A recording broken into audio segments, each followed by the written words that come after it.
Quit. Welcome to the From the Garden to the Track podcast with your host, Dylan. Sam.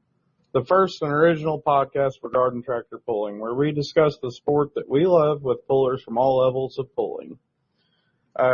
We've been gone for a couple weeks. We're glad to be back.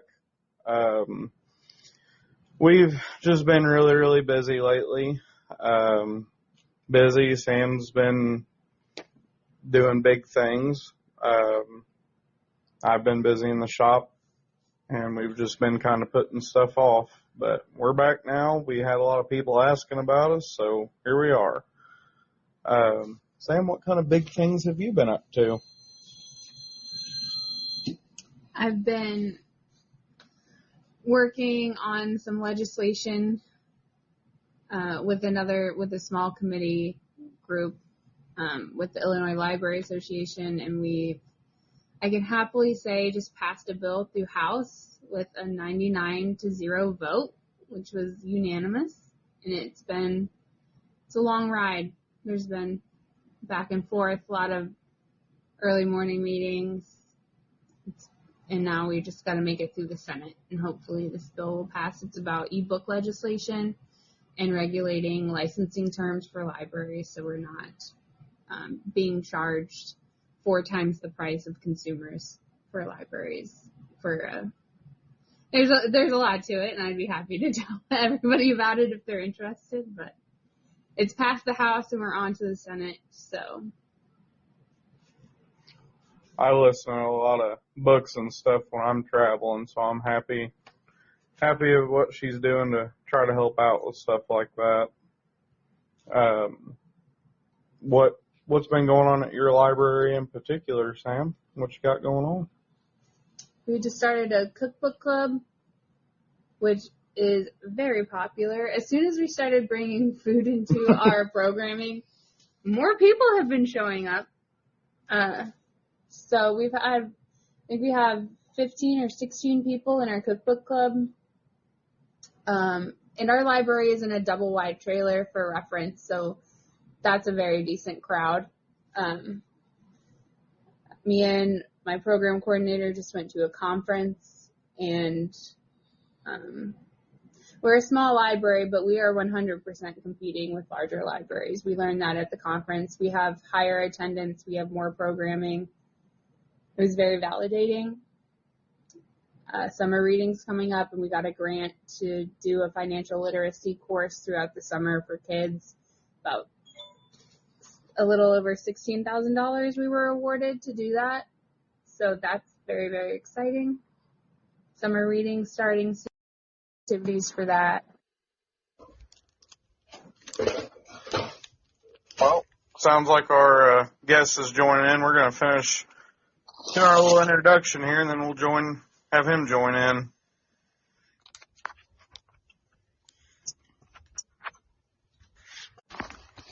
Sam, do you know of any good books for people to read while they're traveling? I know tons of good books. What would you recommend? I don't think many of the people listening are listening to the same stuff as I am. I read a lot of fantasy books, so, Anyway, it don't hurt none of us to visit the library and read. Part of the reason we like talking about what Sam's got going on at the library is just to bring awareness to it. I didn't realize the libraries could do so much for us, so hopefully you guys learn a little bit from that too. I've had a busy few weeks. Went to Waterloo, Iowa, and pulled the altered and sold parts, and I had a very, very good time up there. I had a couple good hooks. Up at Waterloo, I'm starting to learn the altered a lot better. I've met a lot of really good people that I've sold parts to, and that I've, met through, the podcast and all kinds of other stuff. And to me, that's just really cool to go up to Iowa and meet people from Minnesota that has heard about me. It's quite amazing. I don't have a lot really new going on in the shop much, I guess. I'm just trying to recoup my stock and get some stuff kind of back in order in the shop. It's been chaos this winter. I've been going to a lot of pools, and I am venturing off into doing some mini rod stuff. I've got a few local guys that are having me do some mini rod stuff, and I'm probably going to build some chassis here very soon, so that might be a fun adventure. I really hope that, not really explodes, but picks up. I used to like building cages for side-by-sides, and I've, used to always build derby parts, and I think I can, make a pretty nice chassis for a mini rod, so we'll have to see about that. Let's see. Guys, we really need you guys to like and share and comment on the podcast. I'm not going to lie. There's been times that it really feels like nobody's listening. Nobody really cares. We don't get a lot of interaction like on Facebook and YouTube and, the different platforms we put this out on. And, I mean, truthfully, without your interaction, it makes us feel like no one really listens. That being said, though, I've been to a few events lately and people have asked about it in person, but, it just helps to see the shares and the interaction and questions for our guests on the Facebook page and just different things like that. I'd like to see you guys kind of helping out. If you like the podcast, help us keep it going. We're not, looking to get rich and famous off of this by any means, but we want to know that people appreciate it. And even what you don't like, comment, tell us, we're rambling on about something too much, or you would like for us to talk about something more. It helps a lot. Let's see. I started to make a post a few times lately on Facebook myself, basically thanking everybody. I pulled the altered for the very first time at Greenville, and I know I'm gonna leave people out, but competing on that national level of things has been a really, really cool experience for me. And everybody's been so very welcoming. Obviously I can't thank Chris enough for, doing the deal we did on the tractor. I've really enjoyed it. Got a good piece of machinery to compete with. Wesley Bryant's been a tremendous help. Doug and Dan Rude, they've welcomed me with open arms, and just all the different people that I've met. Me and Boston Summy, we share a lot of kind of notes and help each other out. Brian Peregrine and Waylon Nelson's been a gigantic help, just giving me tips and encouraging and just all sorts of stuff. And the thing is, I listen to every little tip everyone gives me too. Chris Lotta come up to me out at Waterloo and give me a tip on how I could leave the line a little bit better, and that seemed to help a lot. It's really humbling how much everybody's helpful, everybody's encouraging, and just it's very appreciated. I don't think I could have done this justice by just putting out a Facebook post. There's just so much I appreciate out of everybody, and that the national level of things, it's not intimidating at all. Everybody wants you there, and it really is great, and I really appreciate everybody that's helped me along the way. I can't wait to see what next year brings. It's true. I've heard him say this a lot. And it is. I probably wear Sam out with it, but I come home so happy from these pools, just the different people I get to visit with and hang out with and learn from. Yeah, it's always, man, everyone's just so nice. But it's the truth. It's very, very appreciated. But anyway, I'm done rambling for a minute. Sam, do you have anything to add? No? All right. Well, tonight's special guest is Mr. Eddy Martinez. And Eddy, you with us? Yeah. All right. How you doing this evening, buddy? Doing really good. Happy to be on and talk about some tractors and how I became the driveway king. Oh, that question's later on. I gotta know the story behind that. First of all, just introduce yourself. What do you do for a living? You got wife, kids? Yeah. So, I've been with, working at Planet Fitness, doing management for the last 9 years now. And before that, I did a little bit of sales and management with, Harbor Freight. So that's kind of where the addiction for all this extra stuff and junk in the garage came from with tools. So been doing that. I've been calling my wife now. We're not married yet, but been with my wife Julie now, going on this will be our fifth year. Our anniversary will be later this month, and we have a little 5-year-old who got bit by the tractor bug, and we're going to go in the right direction. Probably starting out with a stock class and working his way up to see where it goes. So is little Tommy got himself a tractor yet, or is that to come?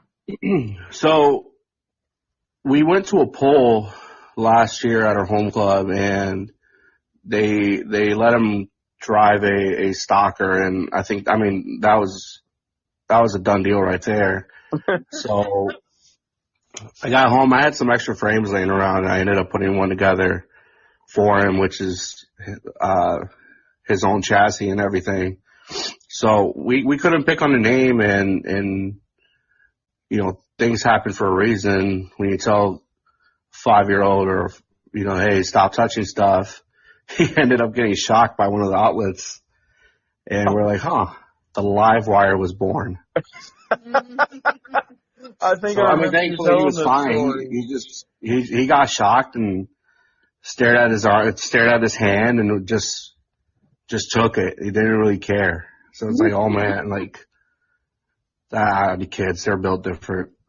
So, funny story, whenever I was about 5 years old, my grandparents had a stove that had a ceramic cooktop on it. Mm-hmm. So the burners didn't get red whenever they were hot. And I walked up to it and asked my grandma, is the stove hot? And she goes, well, I don't know, just touch it and see. Well, touch it and see. I did, and it was hot. Yeah. But yeah, kids will be kids, I guess.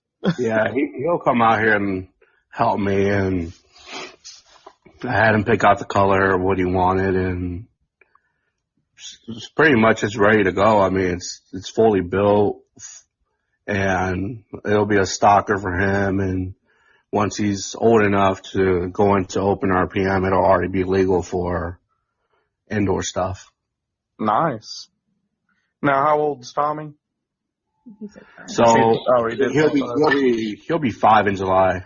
Okay. So he's knocking on the door right now. He's close to the age. July what? 3rd. Dang, my birthday's the 8th. So where are you from? So I live here in Toledo.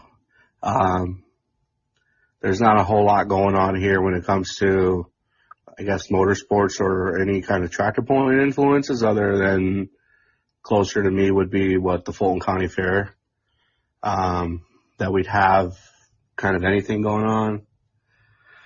So I've been here my whole life. For those that know already or those that don't, I moved here as a kid, at 6 years old from Mexico. Oh, really? I didn't know that. Yeah, I was 6 years old, hopped on a plane, and a couple hours later landed in Detroit, and the rest is history. Been here now, since '04? Nice. So how old are you then? If my math is mathing, Yeah, born in 98? Yeah. 98, yep, 98. So my math is mathing out at what, 5 20? years younger than me, Dylan. So That's he just the was, math. yeah. So 27? 27, 28, something like that.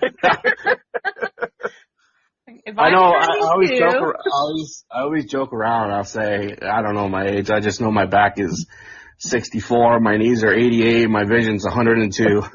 yeah. I get that. So we like to start things off with some icebreakers. They're just a few silly questions, just kind of loosen everybody up a little. So, first one. Would you rather not have to wear the same pair of socks twice or be able to reach in your pocket and grab the exact change every time? I'll go with socks. I mean, everything's kind of cashless now. Yeah. Do what? Everything's cashless now, so I'll go with the socks. Man, there's no feeling like brand new socks. What was your favorite subject in school?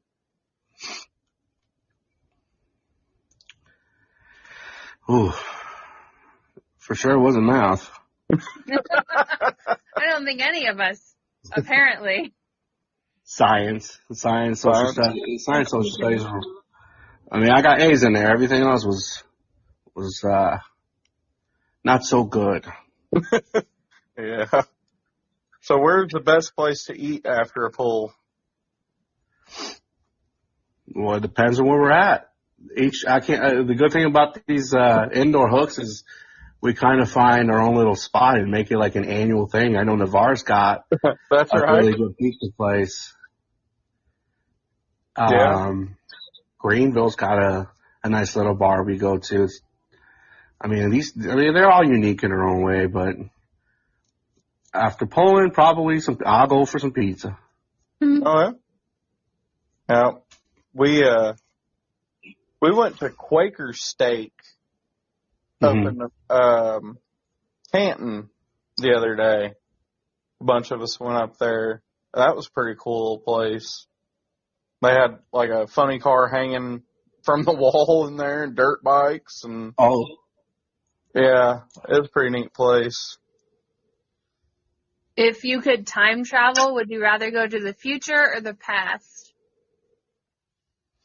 That's a good one. Probably go to the past. I'll live the future and see what happens, but there's some moments in the past I'd like to experience again and try out. Yeah, I get that. I think I would just like to go be an adult in the 90s. Yeah. See the age we are in I'll go back to the 70s. I see all these cool bands in their heyday, but now they're just old and retired and go back and see them before they were actually famous. Yeah. You seem like a guy that enjoy a good disco. Disco. my knees would say no and my hips would say no. Yeah. Oh, I don't know. I think your hips would say yes.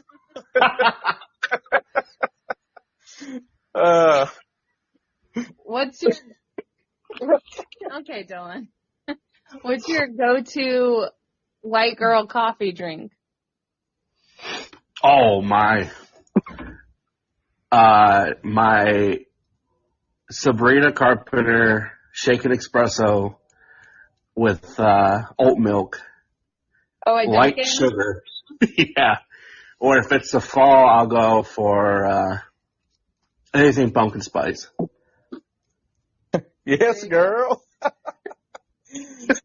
like that you were somewhat prepared for that question. Yeah, the crazy thing is I was wondering earlier, drove by Dunkin' and say, man, I could go for one of those right now. I ended up stopping at Tim's instead. I ain't gonna lie. Saturday mornings or if I'm going on any kind of trip, I'm hitting Starbucks. Yeah, I'm horrible. I I get so much anxiety when my girlfriend Julie asks me to go pick anything up from Starbucks. It's like, it's a whole different language ordering that stuff. It's like, I don't even know. Just give me a small or a medium of whatever. That's what I say. I will not go through and ask for a venti. I'm just like, give me a medium. And no one stops me. Like, it's not law that you have to say the stupid sizes that they have. I just get so anxious going there. It's like, oh, I'm going to screw it up, or I don't even know how to order this stuff. Use the app. Yeah. Or I'll just go to Dunkin'. What's your favorite movie? Oh. That's good. I mean, that's a hard one. I love movies. Yeah. I love horror movies a lot, so honestly, anything Conjuring. Really? Yeah, from the Conjuring universe, I think their movies are really good quality and just good storylines. But if we're talking about a movie that I can sit and watch and possibly shed a tear, Titanic. Really? Mm-hmm. Nice. I sit through that whole movie. Well, actually, we did when we were in Florida for Thanksgiving. Yeah. It was just like, we picked it apart, and I'm sorry. It's just because I've seen it so many times, and Dylan had never seen it. Oh, really? Yeah, that was my first time. For the record, Rose had enough room to scoot over, and Jack could have Dude, the whole time I'm like, why would you do that? Why would you do that? Like, I don't want to be with them in a crisis. Right.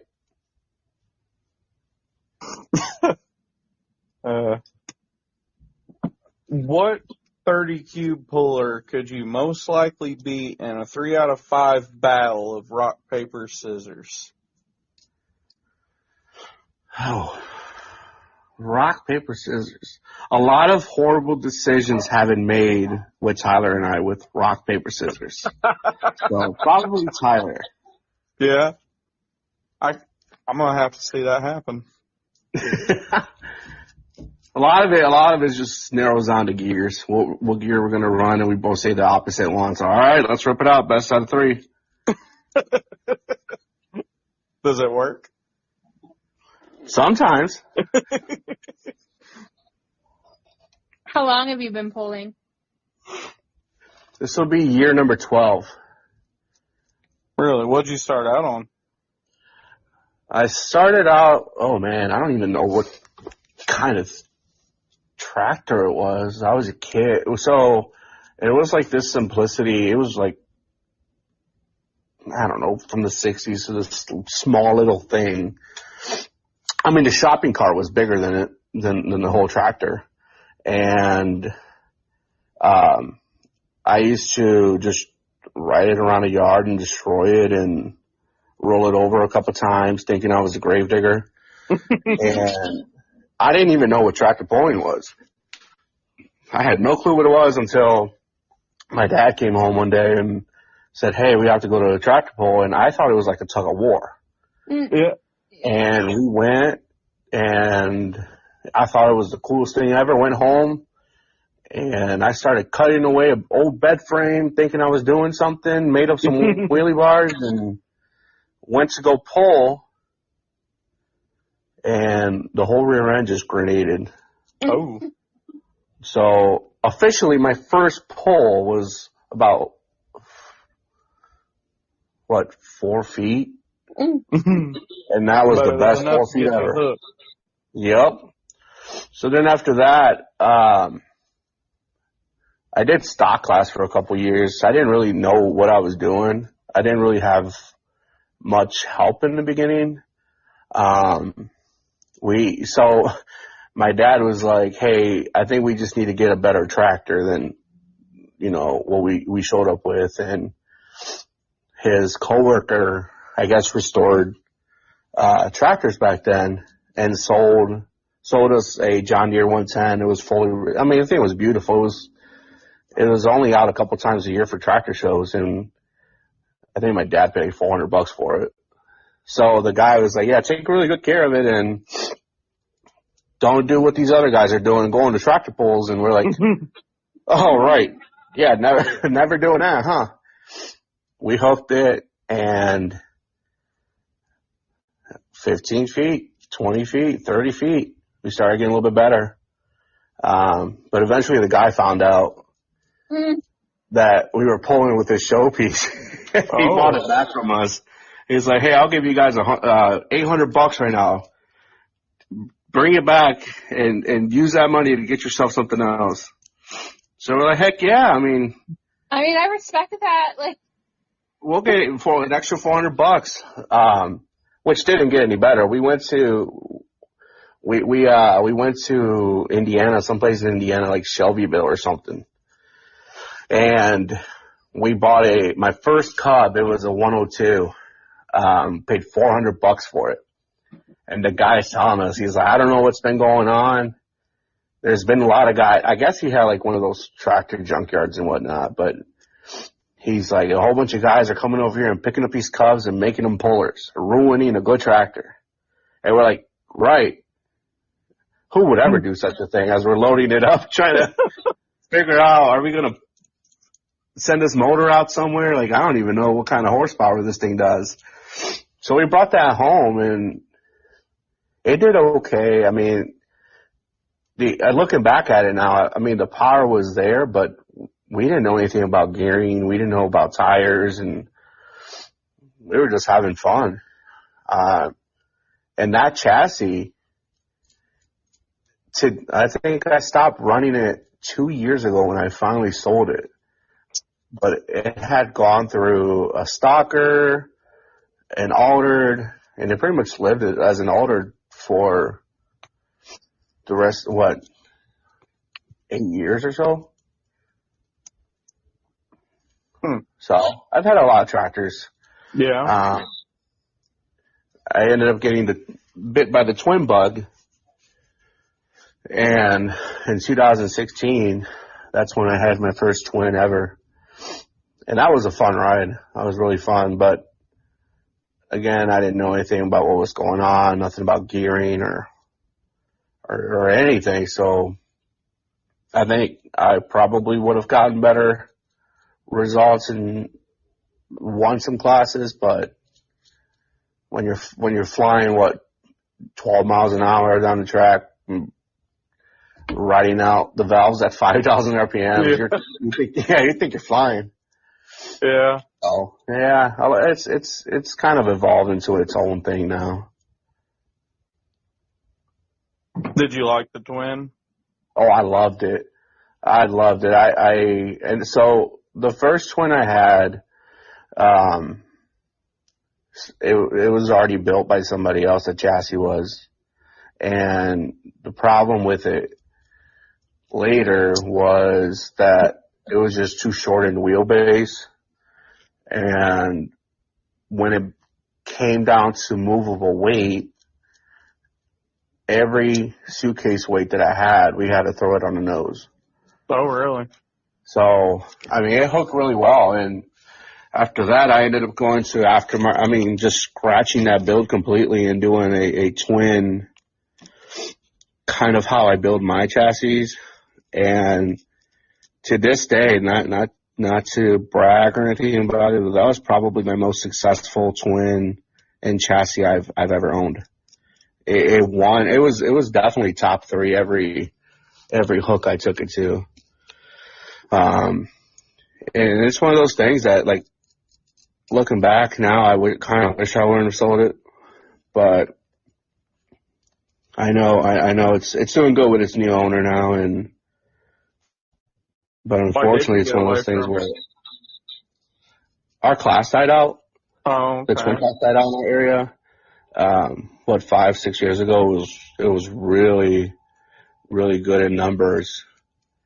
But everyone just started stepping away from the twins and going to stockers again, single cylinder stockers. Huh, that's weird.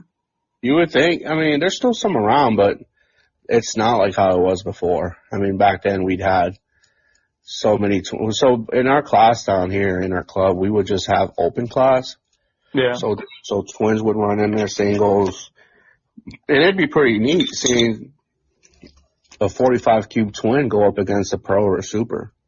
Yeah. Yeah, we've got a few guys around here that does that. Like, they got basically Pro V twins and run against 50 cubes and diesels and stuff. And it's kind of a neat class. It's a 1100 and a 1200 open. But we got like stock governed twin class, and that one's a big class. And then we just introduced the sealed predator class, and that I think that's going to be a really neat class. I think we got about 10 guys that did that. So I'm excited about that. We're supposed to have our first pull tomorrow, but we've already rained it out. For outdoors. Yeah, we don't have anything. I don't think we have anything going on until, I'm thinking May or June. Yeah. Well, now it'll be May for us. Yeah, May 2nd will be our first one, but it's at another club we like to go to, and I think it's at the end of May before our home track. We got one. So it'll be a minute, which is good because I'm not ready for nothing. I've been so busy over the winter. My tractor's not even together. Yeah. It's been a busy winter, that's for sure. Yeah, I want to get a couple test runs on the deer still, and I had a really good run at Navarre, but I think setup-wise, I think we're going in the right direction now. Oh, that's the biggest thing I learned with that altered is every detail counts, and it's going to take a minute to figure it out. Yeah, it's just hard. I need to stay away from those Sabrina Carpenter drinks, but the 30 cube class is 1,000 pounds. Sorry, we were laughing. I was saying that I need to stay away from those drinks because the 30 cube class is only 1,000 pounds. Yeah. So one of the things that I've noticed was that I only have maybe about 100, 120 pounds of movable weight, and 90% of the time, all of it's at the nose. Yeah. So we started making some changes to the wheelbase, bringing it back down a little bit and see if it helps it hook a little bit better. So we'll see. That's something that Tyler and I are working on. Is just, it's a difference when you have like a 150-pound driver to one that's 320 pounds. Yeah, so that's kind of a little guy, so kind of hard to compare notes there, ain't it? Yeah, and that's kind of our thing, because it'd be a little bit different if we weighed somewhat similar, but his setup is completely different than mine, and the only thing we kind of have to just base it out on is what gear did you run, how the motor ran, and how much weight you had at the nose. But in a way that I think our chassis are going to be very similar, which should help a lot. Like I say, I'm just trying to get more hooks and seat time on the deer, and I think it'll be a good runner. Do you pull outdoors with it any, or is it just an indoor? Yeah, we'll take it out. I know our club here in the area, old school garden tractor pullers. The gentleman's name is Bert. He's really good to us, and he made a class which was kind of like an outlaw class for any alters that want to come. We've had like a 30 show up before from Indiana, so they're around. It's just a matter of getting people to come out. So we have an outlaw class that we run. So we'll do a couple runs out that way and get ready for indoors. Okay. What's your favorite tractor pulling memory? I think the one that I always think about is when I was 18. I had just turned 18 years old, and there was a pull at Liberty on my 18th birthday. And a couple of my buddies, we just got in the truck and drove south and hoped for the best. We didn't know what we were doing, where we were going. So that day, we're just so, like, kind of like in shock, because, like, The one side's got tractors that are flying on the track like 20 miles an hour. The one side, you know, it's all mini rods, and it's like, yeah, we're not supposed to be here at all. What are we doing? And it's like the chances of me winning or doing good or even taking off the track or taking off the line were very low because I didn't have a enclosed trailer back then. And we're driving there, and there's a storm coming out of Cincinnati. Oh, wow. So we get to the pole, and we try firing up the tractor, and there's a whole bunch of water coming out the exhaust. Oh, no. And I'm like, if I get a run today, I'll be lucky, and if whatever happens, happens. I mean, at this point, if it blows up, it blows up. So we go to hook to the sled, and, you know, I still didn't know what I was doing. I only had one gear, and I hoped for the best, and I threw it in third, so that would have been a 26. And I go to take off. RPMs drop from like 6,500 to about $2,000. It's like, oh boy, I killed it. I'm done. And it picked back up. I mean, I don't know how, and it picked right up, and I ended up winning that class that day. Oh wow!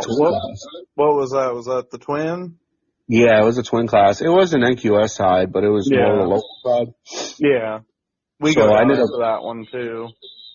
Yeah, I ended up winning, which that was kind of my big win that I've had. And I got protested. Really? Yeah, because you're class an outsider. Yeah, well, that too. And the class was 1,100 pounds. And we had forgot my weights at home. So the only thing I had was enough to make the tractor go down the track at 1,000 pounds. Oh, wow. And I think that's what honestly helped that such a high gear. Yeah. And I got protested. They pulled the heads off, the valve covers off, and come to find out it was actually undercube. Oh. So I got my money and we took off, and another storm hits us, and that's still probably one of my top trips of let's just send it, hope for the best, and whatever happens, happens. Sometimes that's the most fun, really. Just those spur of the moment trips. Yup. And I think I was talking with you on the phone the other day, and how I said Tyler's probably the only person that I've ever feared for my life. Yeah. Oh my. Yeah, that going to some of these polls has been a story of its own. Just getting there. I remember we just got off work, and somehow, I don't know, something happened where we were leaving late. And at this point, we were going to get to the poll at like 3 a.m. or something like that. And we're in Indianapolis. And Tyler had chugged, 2 5-hour energies? Oh, no. So he's like, dude, like, I'm feeling it. And I'm like, I hope you are. Well, this kid weighed like 100 pounds, 120 pounds. So, yeah. So my job is the GPS. So I'm looking at the map, and I'm like, dude, we're like in a 5-lane highway right now, and we need to get off our exit, and it's right there. So Tyler's got his big trailer in the back, and he just takes our sharp right. The trailer passed you. Sharp right, no warning, nothing, and all I saw was bumper, cars, wall, exit. So I was like, dude, you're going to kill us. So after that, we're like, okay, dude, we need to find a gas station. Our gas light's about to come on. And we stop in the middle of, I don't even know where we're at this point. My phone doesn't have signal.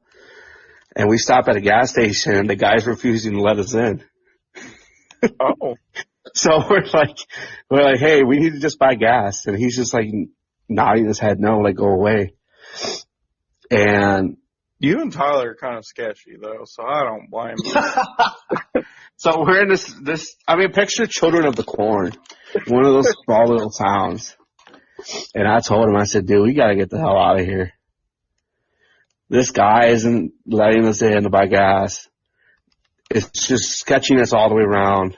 We'll find something. Worst comes to worst, I got a gas can in the trailer, and one of us is walking. So we finally, I don't know how we got to the pole, and I don't even think how we got to the pole. I don't know. And I remember we didn't pull. I remember now it was Princeton. We didn't pull till last class of the day, I think. And we were there all day long, and we didn't prepare. We should have done a better job preparing for this. And I told Tyler, I said, dude, I don't know if I can make it. And he's like, yeah, well, go on and take a nap and lay down or whatever. Before you know it, I'm in there sleeping, and all I hear is 30 cube up next. I wake up panicking, and I can't even find him. He's already at the line pushing his tractor. So I rush over there, get suited up. I don't know where I'm going. I don't know what gear I'm doing. At this point, the only thing that matters is I just want to go to bed. I have a massive migraine. And we ended up going to the hotel. The gas station's closed. And there's some guy at the gas station asking us for money. And I'm like, dude, we just got to get out of here. We're going to get mugged. We had a horrible day at the track. We didn't do so well. On top of that, this guy's going to mug us. So we ended up leaving. We get to the hotel. We're literally so tired. I was talking to Tyler. Before you know it, I turn around. He's sleeping. And I'm like, all right. Was back at the hotel, right? You weren't Yeah, driving this was at the to? hotel. Hey, there's been some times where I thought he fell asleep, both of us. Yeah. I woke up panicking once. We were going to Greenville, and again, we leave after work, like it's the best idea ever. And I'm driving down, and we passed Dayton and all that stuff, and I told him, I said, dude, where are we? And he's like, I don't know. I said, I've been driving for the last I remember was we were passing Dayton. Where are we? We were already in Kentucky. Oh. And I told him, I don't remember the whole drive at all. Like, I don't know where we're at. Aren't you supposed to stay up and help me? He's like, well, yeah. I think you're the first one to fall asleep. So much for being the helper. So then I switch him. 30 minutes later, he's like, hey, dude, I can't do this. No. I'm like, all right, we're never going to make it to the freaking pool. Oh, goodness. Well, I'm glad we don't travel the same routes to these things. Oh, it's an adventure. Every time we leave and hit the road, there's something. At least it makes for good stories. It makes for great stories. I mean, he just needs to stay away from the 5-hour energies. Everyone needs to stay away from those. They're poison. He did the same thing. We were coming back. I don't remember from where, but we were going up through Louisville, I think. And we're going up north. We stop and get gas. He chugs 2 energy drinks or 2 5-hour energies. And before you know it, I'm like, dude, you're missing the exit. But then I remembered last time you almost killed us. So it's fine. Just turn around somewhere. I don't know where we ended up. We're in this gas station, a little marathon. And it's sketchy. People are not allowed to go in the store.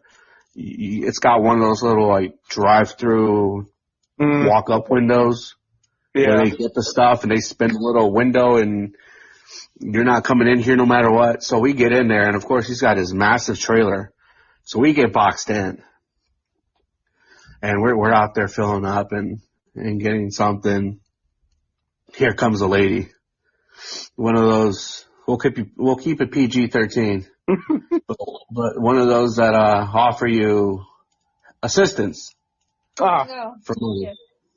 And a classy lady. She's like, you boys need anything? So I asked Tyler, you need anything? And he's like, no. And I'm like, dude, we might need her help. How are you going to reverse this big old thing? Mm-hmm. So we ended up just, I don't know how, I don't even know how we got out of there. We were all boxed in, and he's got his big trailer. So she's over there in the back shouting, back it up. I said, Tyler, give this poor woman a 10 or a 20. So he's like, we gotta get out of here. You got a lady for her assistance to help you back out of the gas station. Yeah.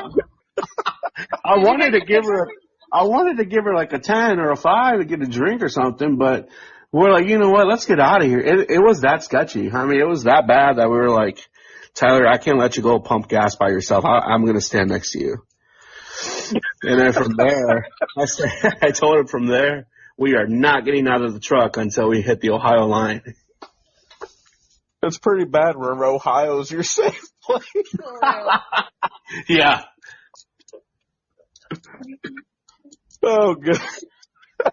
You know, it's funny. I had it wrote down to ask any funny travel stories, but we got we're them. already there. We got the hit and run story. Oh, we haven't got there yet. Let's have it. The hit and run story again. It's back to 2 energy drinks and 2 5-hour energies. I think that's what's causing all these issues. I'm seeing the pattern, actually. So we're driving to Liberty, and again, we leave the house very late for some reason. And we're driving down, and I told Tyler, I said, dude, I'm really tired. I don't know if I can make it. He's like, come on, you got it in you. Yeah. I got one eye that's half closed, and the other one's already left the chat. We get there, and I told Tyler, I said, hey, we'll spend the night here. We'll pick it up in the morning. I need you to go find a parking spot or spot me. He's like, okay. So we go check out a parking spot. We don't have enough room for the trailer. So I said, Tyler, get out. Go ahead and spot me. And he's in the back. All I hear is, you're good. And a huge bang. Oh. And I stop and I get out. I said, Tyler, did I just hit something? No. And I'm looking at the trailer. I'm looking to see if there's any damage. There's actually nothing. I said, Tyler, I know I hit something. No, you're good. Just drive away. So I drive away and I find a little parking spot on the side of the hotel. And we're walking back and I'm like, Tyler, was that stop sign already on the ground? And he's like, I think so. Tyler, Lord, you were standing behind the trailer. Did I hit something? He's like, yeah. Maybe a little. I said, what did I hit? He's like, that stop sign. And I'm like, dude, we gotta get out of here. And he's like, yeah, well, let's go inside. And the lady, she was out there smoking a cigarette.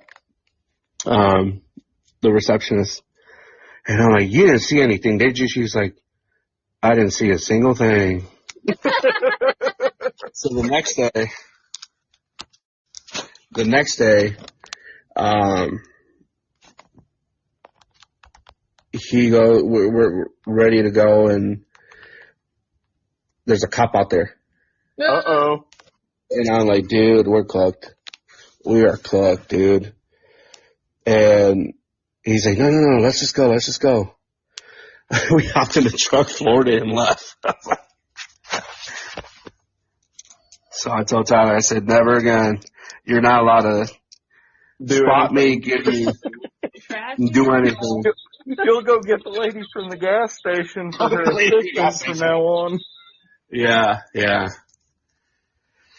So, like I said, every time we go out on the road, it's always something. At least you got a good story. Yup. Oh, goodness.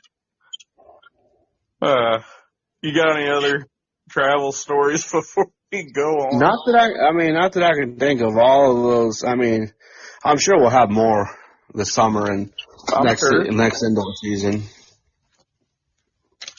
I've got some, but they're not really all that funny. They were a little more stressful. I mean, we broke down before, and we were getting gas, and nobody was helping us. And I was able to flag somebody down. We thought we needed to jump at first. I mean, at this point, we were already late for the pole. And I flagged somebody down, and it's like, nothing. We'll hook up the jumper cables and nothing. So we're sitting there probably for about an hour. We don't know what we're doing. It's like, dude, we're literally stranded probably like 7 hours away from home. And then it hits us. What are the chances that you get under the truck and smack the starter with the hammer a couple times? It's like, no, I don't think that's going to work. I said, what does it hurt? Get under there and smack it a couple times. Come on. Yup, smacked it a couple times, fired right up, off we went. Heck yeah, don't shut her off. I said, do not shut it off anywhere we go. First thing he does, shuts it off. Seen a pattern with Tyler. How did you and Tyler become friends is what I'm curious about. We pulled together. So Tyler and I kind of started pulling kind of around the same time. I think I might have about 2 years on him, but he started out in our club, with the stalker and, moved up to a 5,000 single, which was a very popular class. I tried joining that class a couple times, but I was having a lot more fun with my twin. So, eventually that class kind of died out too, and I was able to convince Tyler to come over to the dark side. And he got a 30, and the rest is kind of history. I mean, I wasn't even expecting to get a 30 either. I mean, it kind of just happened on its own, where the timing was perfect. I wanted to step up and just have something else, and at the time, like, our club was kind of falling apart, and I kind of already did my thing there. I mean, I ran my class. I was very successful in my class. At this point, you know, you got a fish swimming, and you got a big fish swimming in the pond, and it's time to move it out to a lake and see what he does. Yeah. And I'd go up to the shop and talk to Doug Rude all the time, and we'd be there yapping a couple hours about 30s. And I have these NQS DVDs that I would buy at Springfield. I mean, going to Springfield was like the trip. I mean, I knew we were going to come back with parts, and it was just very exciting. And at the time, I bought a box full of NQS DVDs. And that's pretty cool. There were 30s, and I didn't know what a 30 was. But it looked cool. It made a lot of noise. It had this long freaking intake hanging out the side. Yeah. But I got to talking with Doug some more, and I made a post once asking if anybody had a 30 for sale. And there was a 30 out of Illinois. There's a gentleman that messaged me and says, hey, I have one.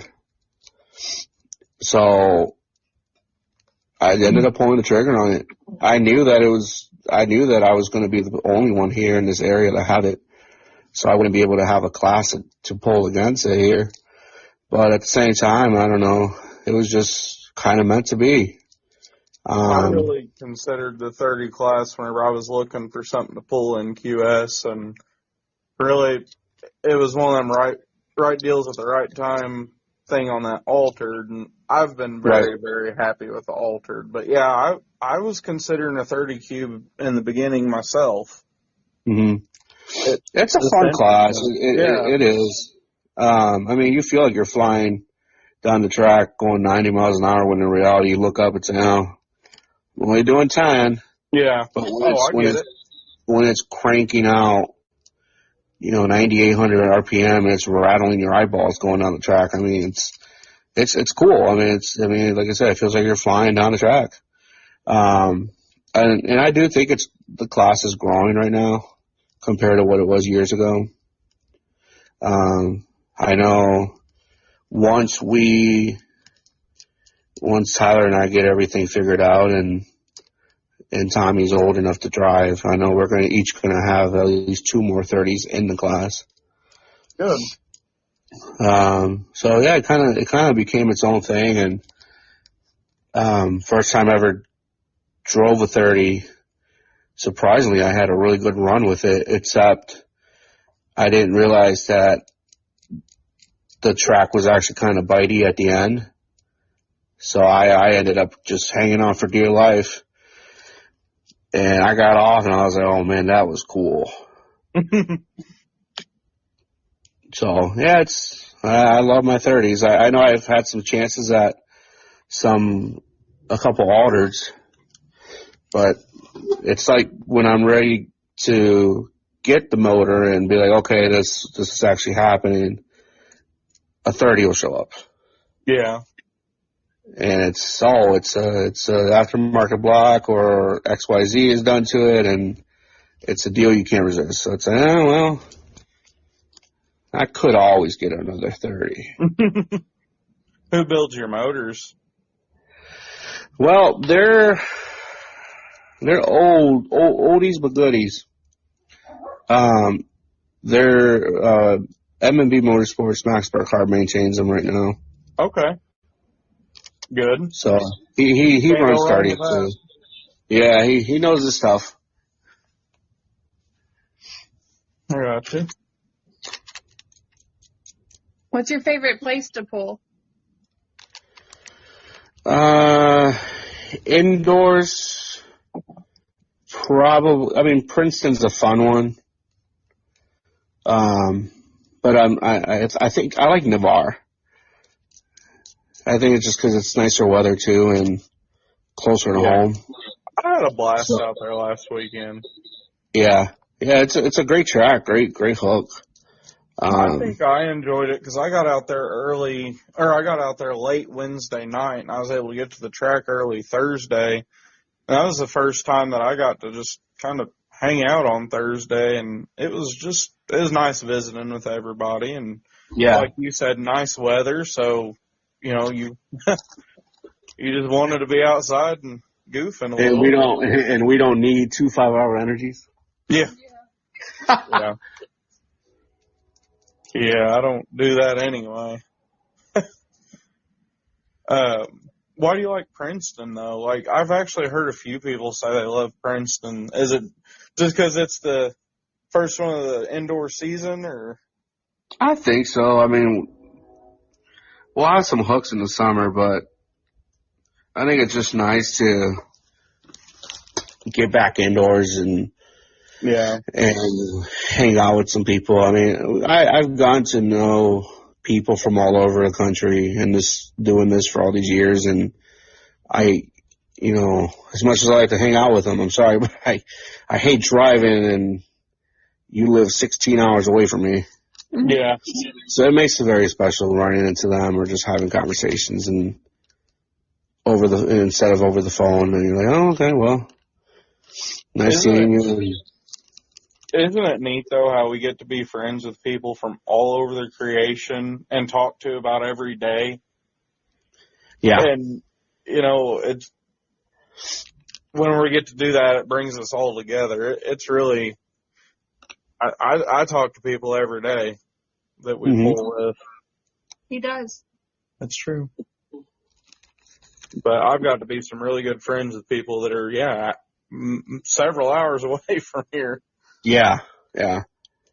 Or the crazy thing is, I don't know, I don't know if anybody else can relate to this, but a lot of times, like when I first started out and I didn't know anybody and I'd watch these NQS DVDs every day, just wanting to learn as much as I could. And I'd see these names like Julian Stahl from Midwest Super Cub, or just like, for example, like somebody that I know now, like the Rudes. I see them on this DVD all the time, but it's, people that I personally know now. Yeah, that's how far all this has come far. It's almost like we're fangirling a little bit over them. Yeah. In a way. Oh my God, it's Doug. And it's like, yeah. Dylan does fangirl. A little bit, yeah. But it is neat to meet these people and, somebody you kind of look up to, and they're just like, yeah, here, kid, let me help you. Yeah, or we'll pull in the same class or something like that. Yep. So how did the driveway sensation and the driveway jokes come about? It's one of those things where it became its own thing. I mean, I do a lot of my I know my neighbors hate me, but I do a lot of my testing in my driveway. So I'll adjust the clutch and do something, fire it up, and I'll get a nice little idle video and throw it here and there. But I mean, neighbors like the noise, so it kind of became its own thing. There were some polls I wasn't able to make just because there was some personal stuff going on. But it's one of those things where, like, I already posted the picture of the tractors in the trailer. But it kind of became its own thing. That's why I kind of named the new tractor the driveway sensation. Yeah. Just sometimes they don't even leave the driveway. They don't even leave the driveway. Yeah. What are all of your tractors' names? Now I have the driveway sensation, of course. Tommy's is Live Wire. Got the other one sitting there. That one's the Screaming Demon. I still have the sheet metal for the Return of the Deputy whenever that happens. I used to run, the Deputy was a name I ran for probably 90% of the time until within the last couple of years. And then I have the Outlaw. Anything behind the Deputy or like any reasoning? Yeah. So back when I was younger and when I started pulling, there was this tractor, NCPA tractor called the General. Yeah. And I would watch videos all the time. You'd have the General. Another one of my favorites was the Green Monster. And one of my favorite shows at the time was Wild Wild West on History Channel. So I was like, oh, that's pretty neat. There was this outlaw sheriff duel that was happening, and the sheriff had this giant trench coat with the hat. I'll have to send you a picture of the hood because that ended up becoming part of the hood too. And that right there was like the new tractor I built is going to be called the Deputy. And I really kind of figured it was just another Tyler story that. Oh no, no. Yeah, the first Deputy was black and white. Then after that, Deputy number 2 was all black with gold. And then Rebadge was born. That was the first 30.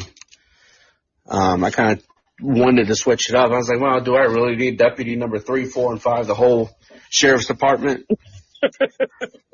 So you could have like the marshal and that was the name that was considered. But I remember I was over at Doug's house, his shop, and we were just talking, and somewhere it came up that I didn't know what to name this thing, and I ended up getting some parts off of him, and he hands it to me, and I look at it, he's Sharpied under rebadged. I said, that's it. That's the one.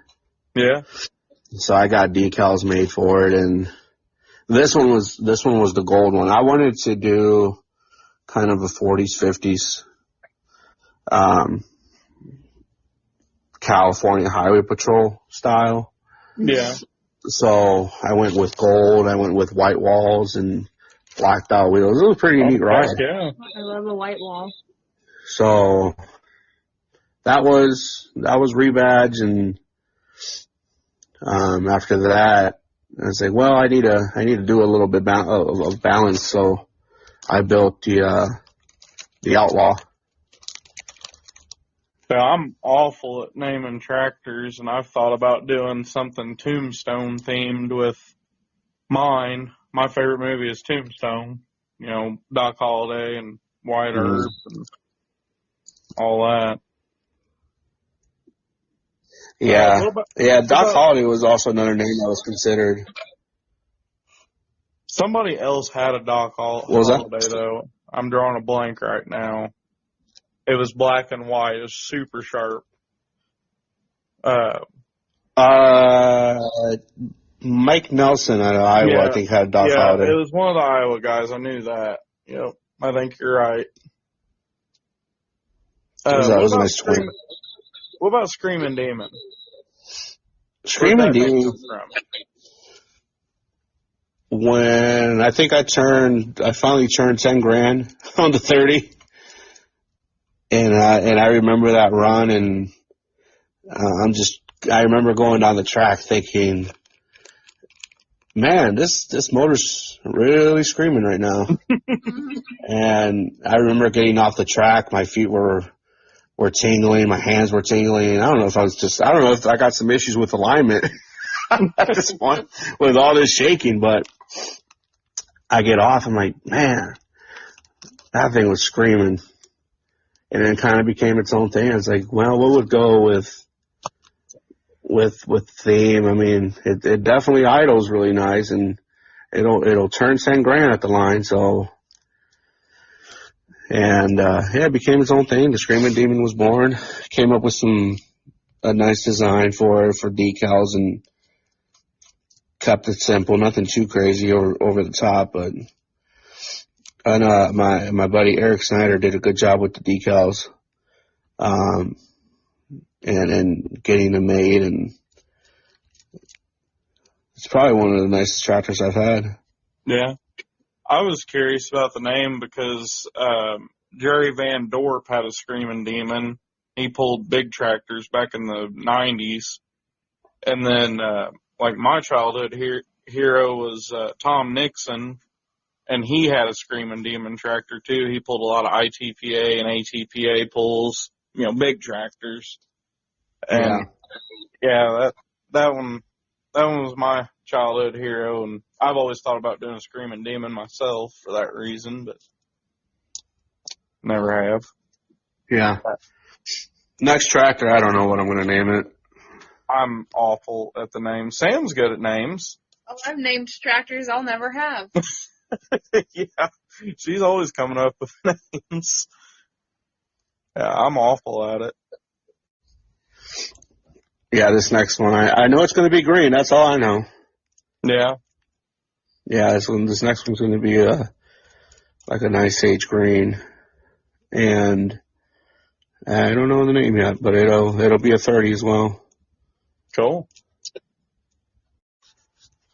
So who does it feel best to beat?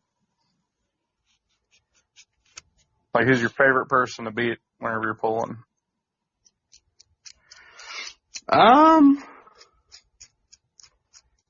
Not anything out of disrespect, just like somebody you maybe look up to, or someone you just like to poke at. Sometimes Tyler. Yeah, I bet that makes for interesting rides home. It's one of those, I told you. Maybe that's why he tries to kill you on your trip. He tries to kill you on the way home. Yeah, we'll go back and forth sometimes. But one thing that I will say is our setups are very different.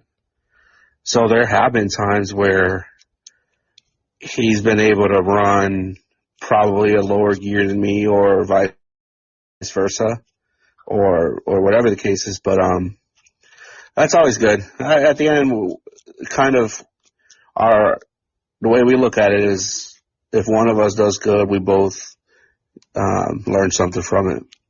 Oh, definitely. But it's always fun to jab him a little. That's right. I told you. Yeah, that's right. How could we promote our sport better? Like, what's something we could do to get it out there a little better, or what's some things that are being done that you think are helping the sport? Good grief, I can't talk. I think the gentleman that's been doing our live streams, Rob. Absolutely. That guy is awesome. He's been doing an amazing job. That our sport is getting so much more exposure now. And it's in a professional way too. Like, he does an amazing job. Yeah. It just blows me away. You know, he's there from start to finish, and he travels to all these polls and makes sure he gets, you know, even if the poll has 50 competitors in it or 150, they all have quality videos recorded of their runs. Yes. And that's very, you know, with technology nowadays and a lot of people going on YouTube and Facebook and all these streaming platforms, that's what our sport needs, is exposure. Hey, this is what we're doing, but not just on the technology side of things, but parts vendors. That's something that I think now makes it a lot easier for your father-son to go to a poll and say, hey, I think that's something we should do, but I don't know where to start. And there's a lot of vendors nowadays that are making parts that are very, very user-friendly to put on or just have access to. I know I didn't have this 12 years ago. I only knew of a couple vendors here and there until I started, you know, maybe like going to Springfield or bigger polls and meeting people through the grapevine. But I'd say like our live streams have been helping a lot. And just pollers being more social, I think, has helped a lot. I know for me personally, I've had a lot of people friend request me that I don't even know. And they'll send me a message like, hey, I saw you run at, Keystone, or I saw you run at Liberty, and I wanted to ask a little bit about your tractor or how the class works, or how does it work to come poll here? That's something myself that has been interesting is, used to I would only approve like friend requests of people I knew, like I actually knew. And I don't know, something told me whenever I got in the polling world that, accept that. And I pretty well can see if a person's a puller. I accept their friend request, and it's just, I enjoy looking at their stuff, but I get the same thing. People will message me, and it connect. It's such an easy way for everybody to connect and share information and get to know each other. Right. And I've done the exact same thing the other way, though. I've, messaged people and been like, hey, how'd you do this, or why, or, where'd you get this? And it seems like a lot of people are willing to help. Yeah, that's very true. And it has helped me in business, too, by accepting people's friend requests, because people share my stuff like crazy, as far as my parts and stuff, and that just helps me out there, too. The word of mouth kind of thing, word travels. It's been very helpful. I agree. So I think, there'll be people that say, tractor pulling is dying out, or I don't feel that way. And I would say I disagree. There might be some stuff going on locally where maybe some clubs are not doing so good. But if you look at like the national level or just clubs that are very successful, the numbers are increasing. Yes, we've got a very strong club that a few clubs we pull with, but then I'll go out and about to different pools and I'll hear people talk about just how everyone wants to change rules just so they win and it makes the clubs fall apart or this person's protesting that person, and I've never really got that out of people. Like, we ain't winning a lot of money doing this. Like, one, No. why are you cheating? And then two, why are we protesting? Let's just go have fun. Mm-hmm. None of us are making a lot of money. We just enjoy it. Let's keep it that way. Like $4 once. Go ahead, protest me. Yeah. I'll give you $5. You can. Yeah, I forget where we were, but there was actually quite a few in her class, and $4. We were in Egypt Mills. Was it? But yeah. I think you got fourth or something. Got $4. But Yeah. Yeah, we're not getting rich here. We're having fun. She bought dinner that night, though. we split a Snickers. But anything else you think that we could, as a whole, do to promote the sport and get people to look at it as more than, lawnmowers? Lawnmower racing. Yeah.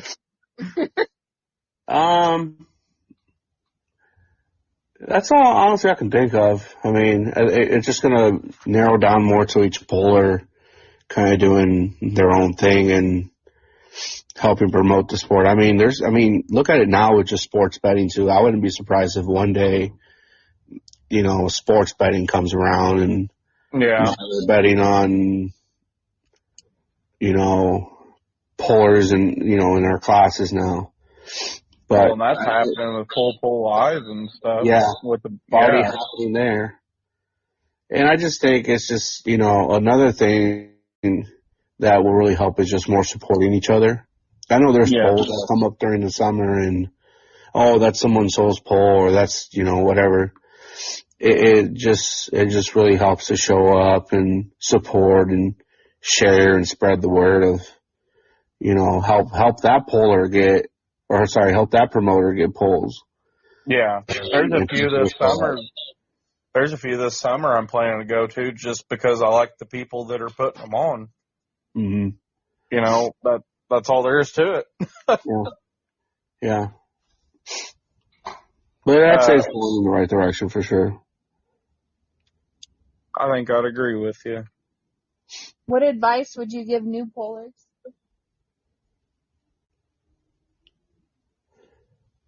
Ask questions. Don't be afraid. I know it can be very intimidating. Because that was me 12 years ago.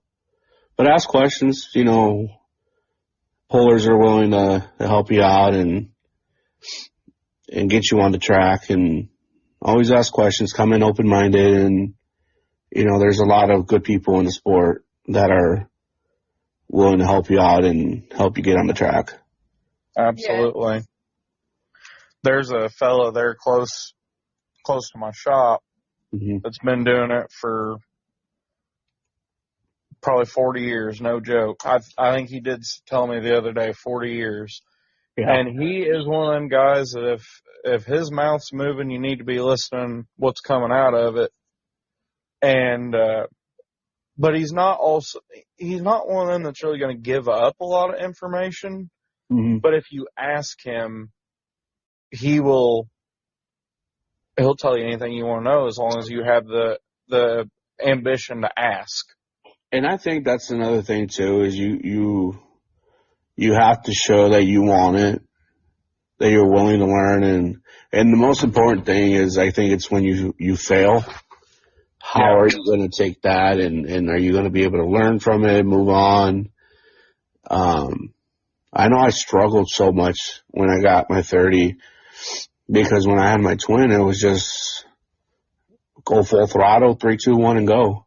Now I gotta let the motor climb up, and I have to take off at a certain RPM, and that was very challenging having to get used to that. In my mind, I'm, looking at the videos now, it's like I could have probably waited an extra second. But when you're on the tractor, everything's happening so quick. Yep. And it's like, well, now I know for next time I can hold it out a little bit longer. But I've had some failures. I have learned so much off of people taking videos of me, especially with that altered. I can see what I'm doing wrong, and I've had some people at the track that really watch me, and they'll come and give me a report of what I did right and wrong, and I appreciate that. But yes, I get what you're saying. Bump up to that altered class where we were pushing about 90 entries, Yeah. and see how nervous you get trying to watch your P's and Q's. I've been getting close, and that's what's been very close. Yeah, very close, and that's what's been aggravating me. But also, it's been a lot of confidence too boosting because I'm learning. I've got people that teaching. But yeah, videos help a lot. Yeah, they definitely do. And yeah, they look cool too. What's that? I said, and they look cool too. Yes. That's what's really important. Yeah, you gotta look cool. I gotta look cool. Oh, that's kind of how I feel, man. I know I'm not gonna win, so I might as well look good. Some people might argue with that. Yeah. How would you improve your local club or organization that you pull with? Same thing. Same thing. And this is something that, well, now I pull with a different club now that kind of, grew in size within the last couple of years. But I will say our promoter does a really good job doing events for the community where we'll go ahead and pull, or every year we do a pull for the cure. Okay. So we'll take the tractors out and pull and stuff like that's very, very good, and it feels very rewarding when you're definitely doing more than just showing up with the tractors and hooking and go. You're getting involved and getting to know. I mean, the locals are starting to come out and check us out when we pull, and you're getting to know them, and it just takes effort, and back to what I said, every puller has to put in a little bit of effort to help our sport and our club grow. I agree. Yeah. What other hobbies do you have besides tractor pulling? Oh boy. Bowling is something I really enjoy. What's that? Bowling. It's something I really enjoy. Yeah, I sucked. I was going every day after work, and practicing, and I thought I was doing something at about 100. And I started, I went and got a good ball, and I had a coach and everything, and that 100 turned into 220, and then COVID hit, and our bowling alley closed, so there goes that. Oh. But here and there, I still enjoy it, but I think music is my number one thing. That's like my therapy from all the madness. I like getting your Snapchat to you and Tommy playing. Yeah, we'll play at least once a day if we can. We'll go in there for a couple hours and just jam out. Does he actually know how to play, or is he just in there beating on the drums with you, hanging out? Both. Right now, the only song that there's two songs he can play from start to finish. That's Hell's Bells, AC/DC, and I Was Made for Loving You from Kiss. Those are the two songs that he can play from start to finish and be on beat.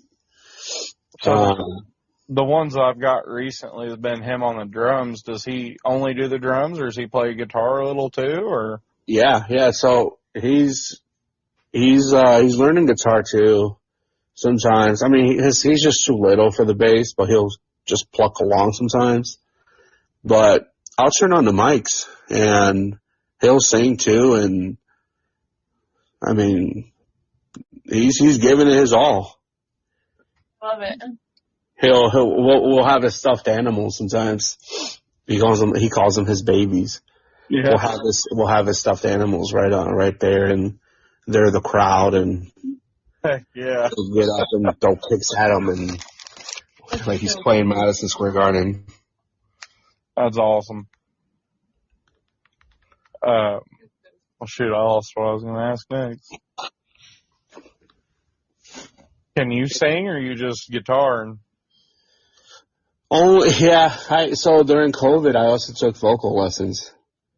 I didn't have nothing to do. I was just sitting here and doing nothing, so I found a coach, and I'll have to send it to you. I'll have to dig it out. I did a little project. I called it One Night Only. I think I called it One Night Stand or One Night Only, something like that, where I recorded in one take some of my favorite songs, and I went and did the instrumental side of it, but I also sang a couple of them. Oh, that's cool. So I did that. Now, I mean, I'll just do it in the music room with Tommy, or whatever, and jam out. Do you jam out to any 90s girl country? No, it's not there yet, but we've been jamming out to different genres. Yeah, I mean, it's our styles. Man. Yeah, our styles are so different. One night we'll be playing AC/DC, and the next night we're he's on keyboards playing Mexican music.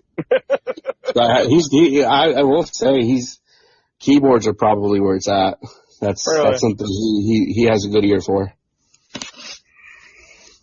That's cool.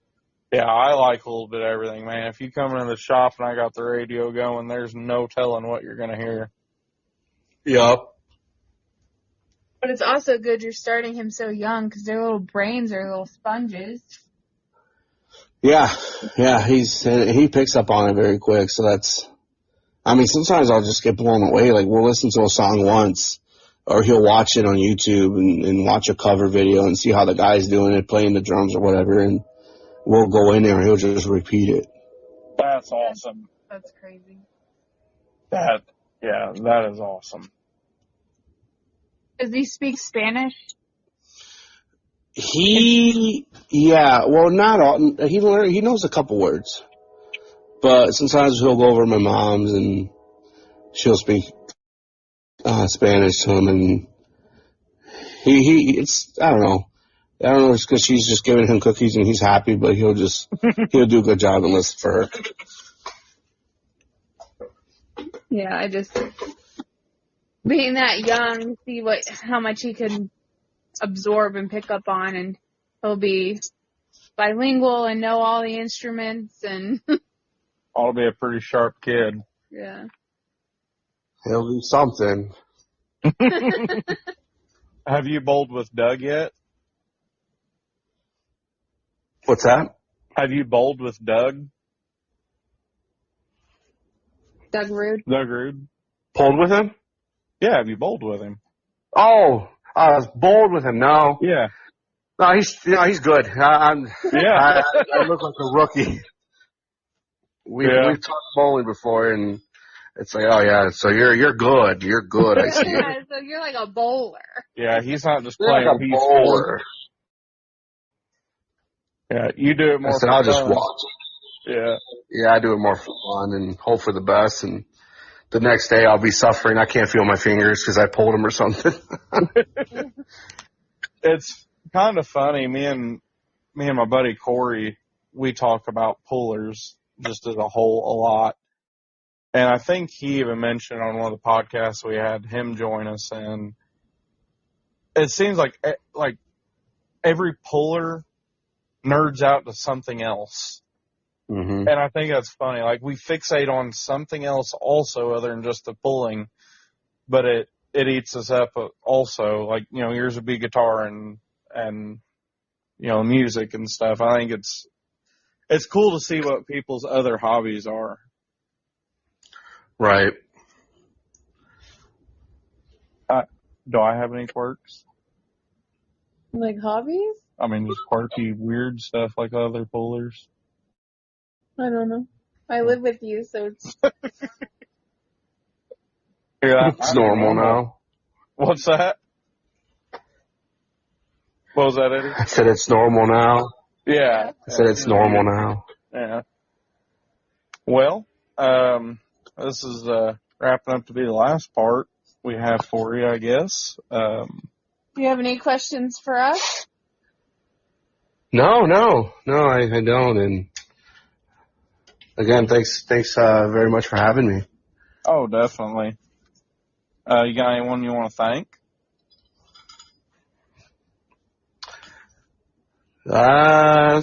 More kind of like a shout out and thank you. I know Tyler's been doing a lot of hard work, not only just getting my deer ready and but also helping me out with all my shenanigans of last minute. Hey, I need to get these tires cut right now. Yeah, dude, we leave for the pole tomorrow. Well, you better get to it.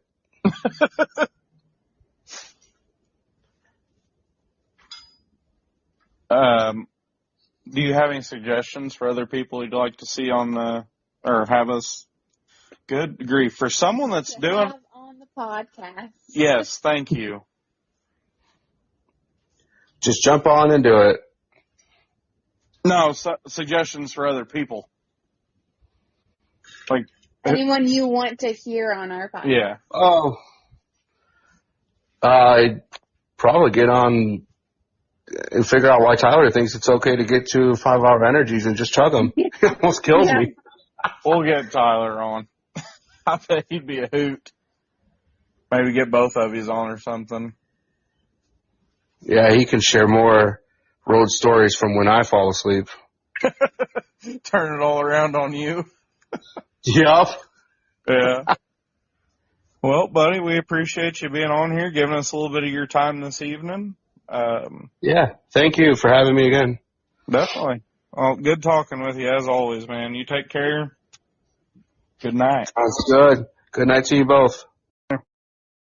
The next segment we're doing, we've been trying to get some people on here talking about different events going on, and I've got Adam Scott with us, and he is with the Heartland Garden Tractor Pullers. Hi, Adam. Hello. You want to just tell us a little bit about your event, where it's at, classes? Just start telling us. Okay. Yes, we are having the spring fling at the Bull Ring on May 2nd at the Quincy Raceways in Quincy, Illinois. And we're going to have a wide variety of classes. We've got an 800 and 850 pound, two different kids classes. The hook fees for those classes are $5. We're going to do a 1,050 pound stock small tire class up to 16 horse, a 1,050 stock big tire class up to 16 horse, 1,050 sealed predator class, 1,050 pound stock twin class. And then on that class, if you have a 20 horse tractor, I know the Jersey County Pullers have that class, and some guys have reached out to me, and they're going to pull in that class, but we're going to let them weigh 1,100 pounds instead of 1,050. And then we also have a 1,050 big twin class, and those classes will be $10 hook fees. And then we're going to have a 1,050 pound stock alder class. They'll run the NQS rules. If you do have a 30 cube tractor, you can run in that class, but you're going to weigh 1,000 pounds, where the stock alder will weigh 1,050. And then 1,050-pound super stock class, the NQS rules. And then we're going to do 1,150-pound 750cc motorcycle class / Pro V Twin. If anybody wants to bring a Pro V Twin, they can pull with those. Those 3 classes are going to be a $20 hook fee. But one thing that's kind of different with this poll, normally we do a 50% payback, but I've gotten enough sponsor money. It will be 100% of the hook fee will go back to the pollers. Oh, that's great. Are you wanting people to pre-register or register the day of? We're just going to do registration day of. For this first event. We might, if we do this again next year, we might do pre-registration, but we're going to do registration the day of. The gates of the racetrack will open at 8 a.m. and should be ready to register right around there. And then at 8:30, we're going to do tech. Tech's just going to be pretty much a safety check, and then we're going to weigh them. But if anybody needs RPMs or anything like that check, just try to get there fairly early and get with us. And then we're going to try to start pulling at 11. And I know the weather, it's been raining a lot, but I've talked to the track. Our plan is to pull on the front stretch of the racetrack close to the infield. But for some reason, if it is too wet, they have other spots on the grounds that we can get to with it being a lot wetter. So I'm hoping to have it on the racetrack, but if not, as long as it's not raining the day of the event, the event will go on. We just may not be pulling. On the Heartland page, we're going to post a map of where people need to go to get, because our original spot will be on the racetrack, and you kind of got to drive through the pit area and kind of loop around to get onto the racetrack. But if we have to, we'll be pulling on another spot on the grounds. But one way or another, we're going to try to make this happen. Well, good. Is this your first year doing this? Yes, this will be the first year for this event. And then also after we run through the normal 10 classes, we're going to take a break, and then we're going to run something called the jackpot. For anybody that wants to pull again, you can. It's going to be a $20 hook fee, and it will be winner take all.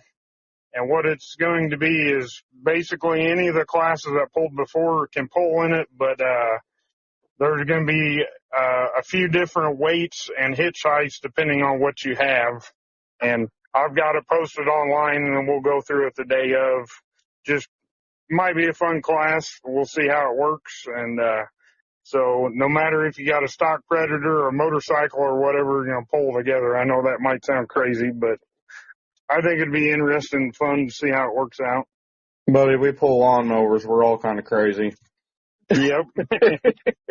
And so, yeah, that class will be one payout only. So for however many we got, could be a couple $100 payout for that class if we have, if a lot of people that are there that day want to give it a shot. For the other classes, payout, we're planning on, if you have less than 10 tractors in a class, we're going to pay the top 3. And then if you have 10 or more, we're going to pay the top 5. And then I got to figure out the numbers, but every class I have some extra sponsor money to add to it on top of the 100% payout. So it should be decent payouts.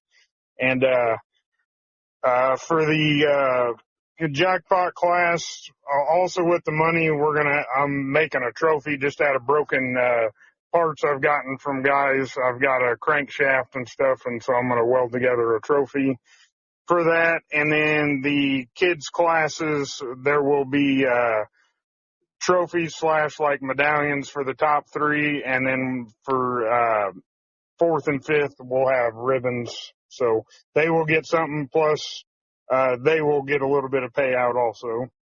That'd be great. It sounds like you guys got a good event going. Yeah. I got a question though. Are you just over this particular event, or how are you involved in the club? I am a board member with Heartland. Okay. So we adopted you guys' rules for the sealed predator class down here at the 618 mini pullers. And we've got a pretty good class of those. And if any one of you guys' predator tractors come down, we're honoring your rules. Are you guys returning the favor? Yes. Like if any of our guys come up, will you honor the sealed predators from down here? I can double check, but I'm pretty sure that is the case. Yes. That will be great. I've had a couple guys ask, just in case they wanted to venture up there for something like this. Yeah, it's a fun.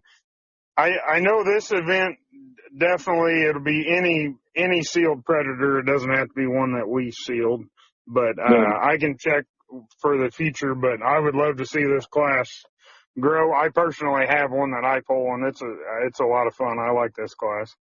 I've got plenty of tractors myself, but if I was to do another one, I think I'd do one of those. Like I said, we had several people get into it this year, and I'm excited to see how that goes. Yeah, for the most part, we've had anywhere from, I think in a total we've teched over 20 tractors. I know some have been sold and other things, but we average probably 10 or more in the predator class on an average. Well, good. Do you guys run any kind of points there? Yes, we do. We do run points. We run points in every class.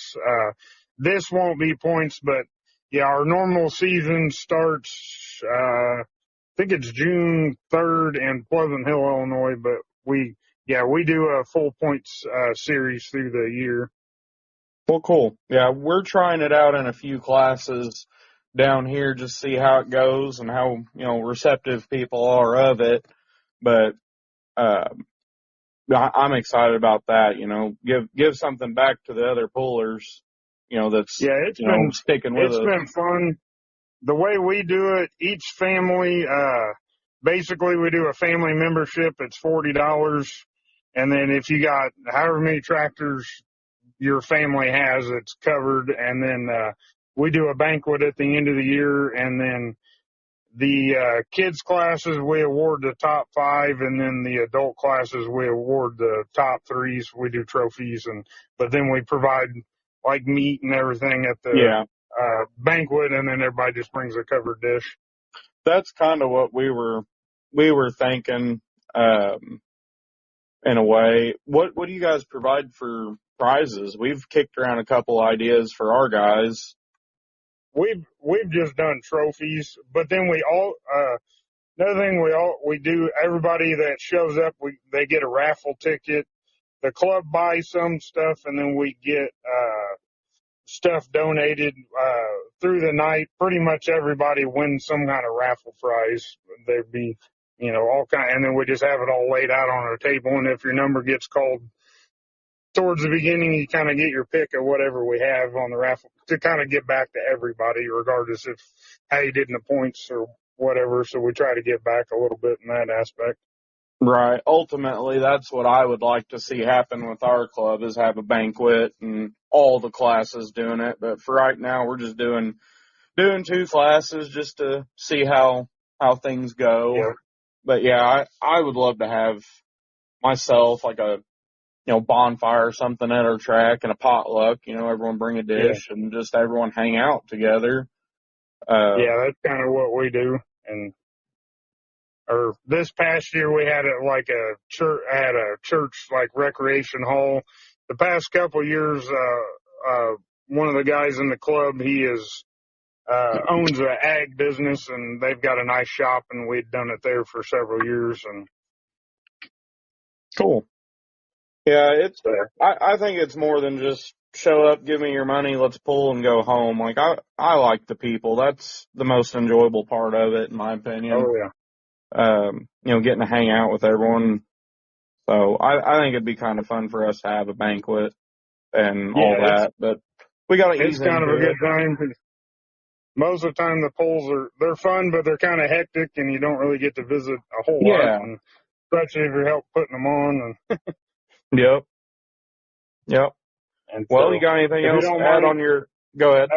I'd like to run through my sponsors real quick that help Definitely. make this a 100% payout. So I got Quincy Auto Supply Napa, KT's Detail, Robert E. Burkhart Insurance, Bus Ag, Habing Lawn and Garden, Mr. CB's Lawn Service, Farm Shop, 3B Property Maintenance and Equipment Repair, Creative in Motion Chiropractor, Acupuncture, and Sports Rehabilitation, Quincy Raceways, and Heartland Garden Tractor Pullers.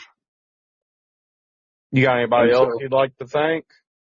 I would like to thank Dave Reichert. He owns our sled, and it was kind of his idea. We were talking about if I had enough sponsor money, because we pay for the rental on our sled, and then we have a packing tractor that Jared Weeks that owns Bus Ag, he had built, and we give him a little money each pull to help use it and keep the maintenance up. And so I was able to have enough sponsor money just to pay them, and then that way we could, for this pull, make it 100% payback, do something a little different that we normally aren't able to do. So, Well, good. Got anything you want to add before we get off here? if anybody has any questions, you can either go to the Heartland Garden Tractors Facebook page, or there's flyers flying around online, and then I know I handed them some out at Waterloo, and my phone number's on there if anybody has any questions. So I'll be sharing them on the podcast page as well, too, for anyone looking.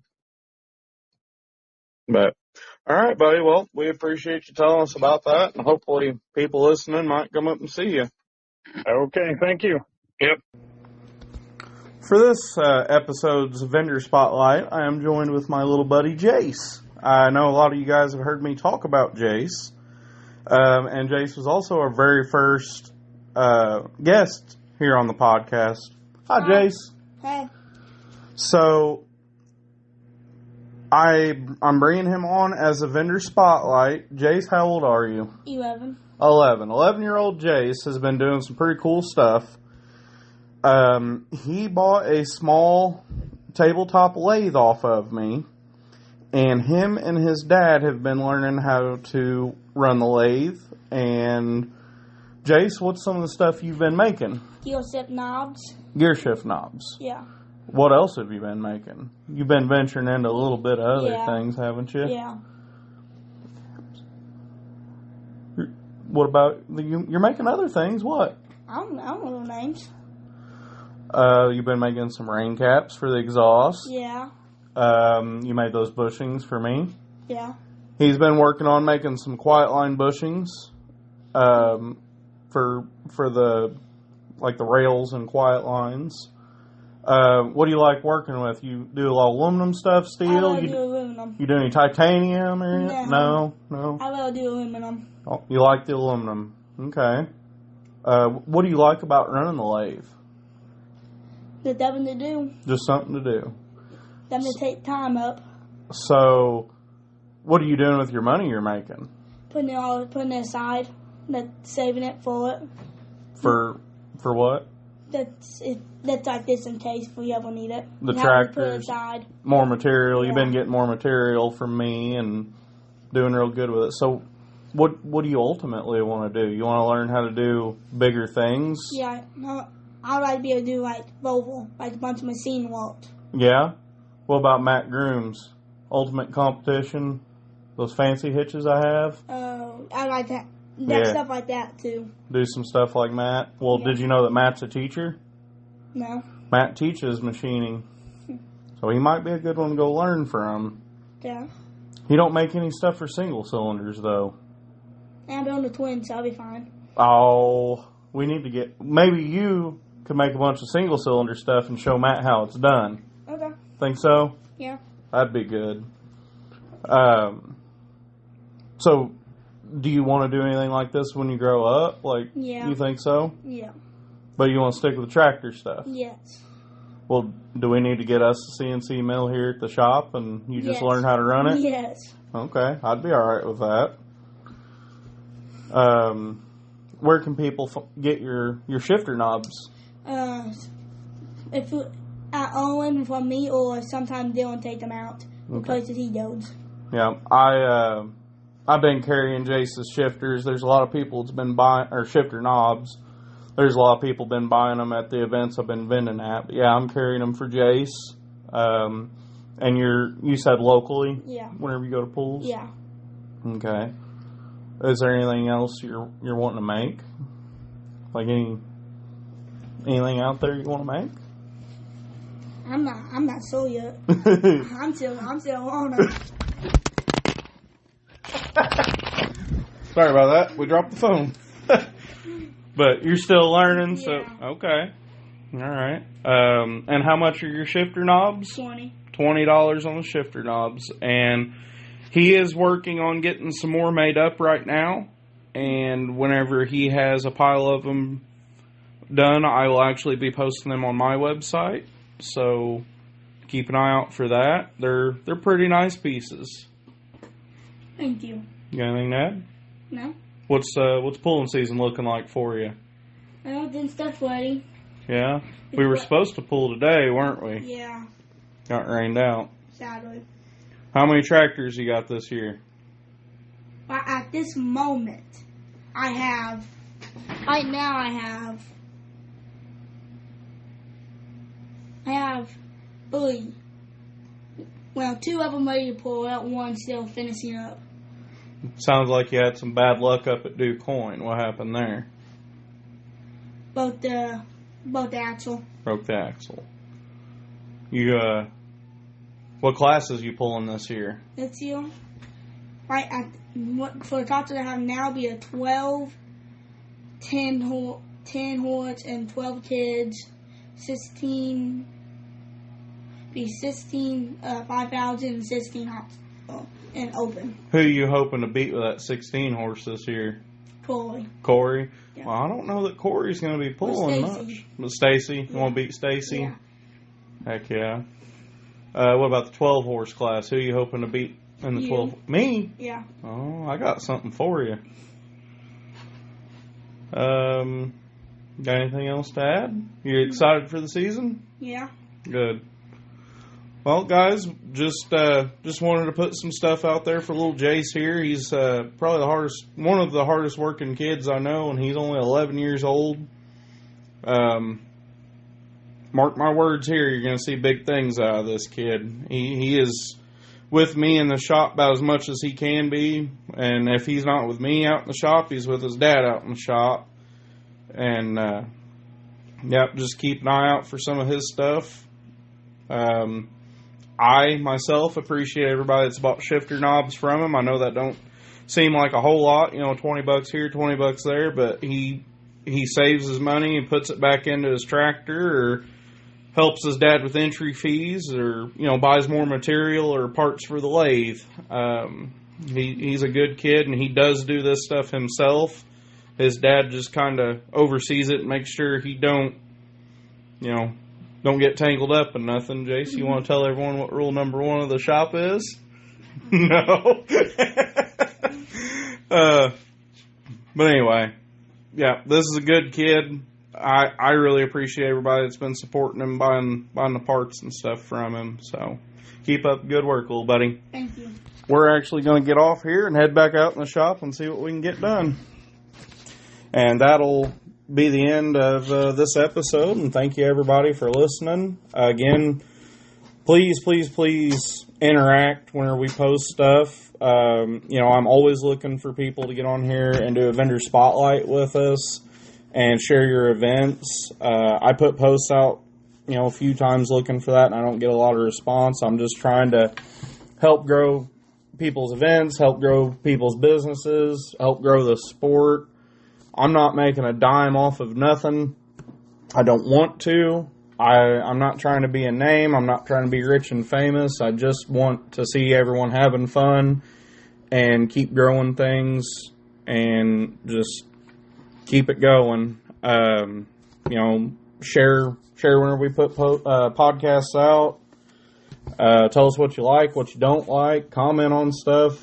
We're on YouTube, Spotify, and Podbean now. Actually, let me know if you guys would want us to try to do something live, like maybe sitting in the shop. I don't know much about it. I've not looked into it a whole lot yet. I know on YouTube I need to have a certain amount of subscribers, so if that's something you guys think might be cool to do some live stuff, make sure to help me get my likes up on YouTube. I think it might be kind of interesting at some of the NQS pulls next year to sit down with some folks on Thursdays, where we got some more time and it's a little quieter, and maybe do a live show. But just let me know what you like and don't like. Me and Sam really enjoy it. It gives us a couple minutes to hang out with each other and do it too. I guess that's all, and I appreciate everyone listening to this episode.